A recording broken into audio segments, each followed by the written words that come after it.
I'm very happy to be here because this is a very different culture and a very different place. And as soon as I came in, I realized that this was the melting pot of the East and the West. And that fascinated me. As far as I go, I finished my architecture in 1977. It's quite, I think, fossilized time. Yeah. And when I started, it was not a very well-known profession, and more so, there were not many girls who took the profession. There were only 3 in my class, and it was a challenge at every stage, right from admission to getting into profession and to being respected by the workers, because in India we interact a lot with the workmen, with the masons, and so for them to be able to respect a woman, and that to a young woman, was quite challenging.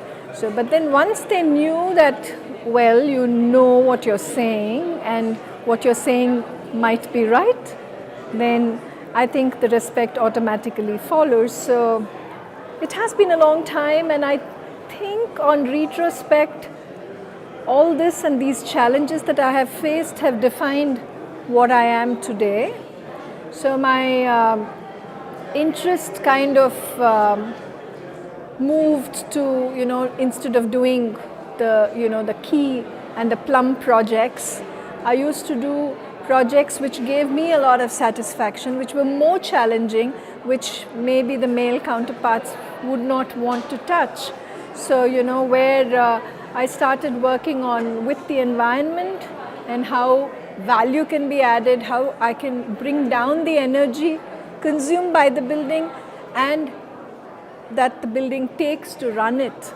So this kind of defined my path into what my focus is today. And today I believe that architecture is a wonderful profession. It is a mix of being an artist as well as being a person, a management person. So when I say you're an artist, you don't have the freedom to do whatever you want, because it's not as if somebody is going to stand and look at your painting or turn away, but it is people who are going to use your space.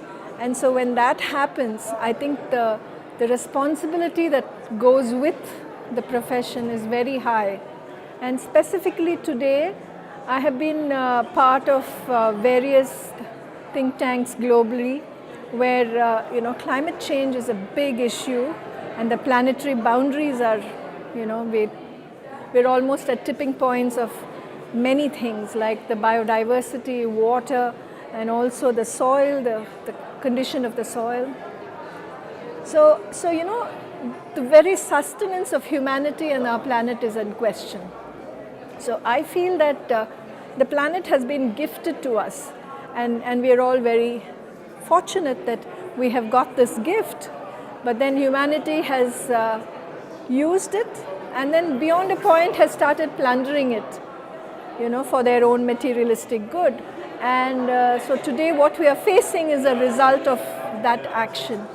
And I think we need to definitely take remedial action, and I feel that as a fraternity, as architects and designers, it is up to us to do this for the people, because the people may be aware, may not be aware of the repercussions, but we as major stakeholders in the creation of the built environment understand this, and I think it's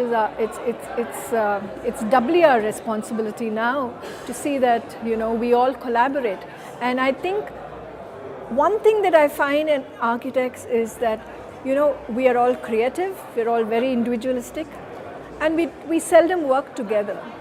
But the challenge is, how do you work together? In spite of being creative, in spite of all this, you need to collaborate, and you need to feel for the cause as a fraternity and move forward. So that is my agenda, to see that the younger generation gets together and comes together for the cause of the built environment.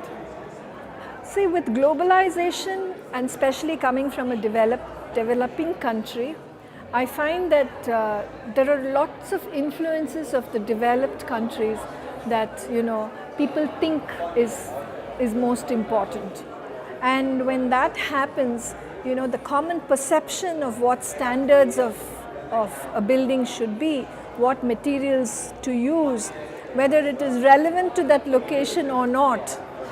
Just because it is being done in developed countries, people want it to be used in India and any other place.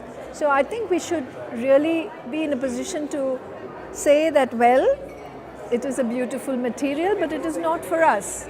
So how do you do that? That is a major challenge. And when it comes to working, if you follow what is populist, then it is so much easier for an architect, because you know what the perception is and you go by that. But here you have to look at your conscience and say that, well, this is populist, this is what the people want, but this is what is really needed in reality. So how do you marry the two? So that is a major challenge. By making samples that people understand what we are saying, and it's not as if being local means being poor quality. It is not like that. And aesthetics is something that we as architects are always, it's part of our DNA to design aesthetically. So aesthetics is a very essential part of whatever we do. So when we do it aesthetically and use the relevant materials and still achieve it, then it's more challenging for the architect, but I guess the results will prove themselves. And once people start experiencing these spaces, they would be in a position to understand the value behind these spaces. I have worked on spaces which are healthier, which we use a lot of natural light, where we do not use artificial light. So I found that the headaches, and people work with their computers all the time. So working with natural light is so much more easier on the eye. And then the indoor air quality, it gives you that much more energy to work. So the question is really, I'm trying to energize my buildings by using material and by using the right technology and by using something that is very local. It is a challenge, it is a constant challenge, but I only try to look at the strengths of being a woman. So in my office, as far as architects go, there are a lot of women architects who work with me, because I'm able to empathize with their issues, and they are able to, where the relationship is much easier. Initially I had a little issues in getting men working in my office, but now that is not there anymore. As far as clients go, it's a question of the end result. It is a little more difficult because you can't, I suppose, market the way the other gender does, but it is a challenge, but I think the beauty is in the challenge. Of course, and being a woman is part of the Yes, challenge. I think we are very special. We are able to empathize much more. So I think we make wonderful architects, sensitive architects.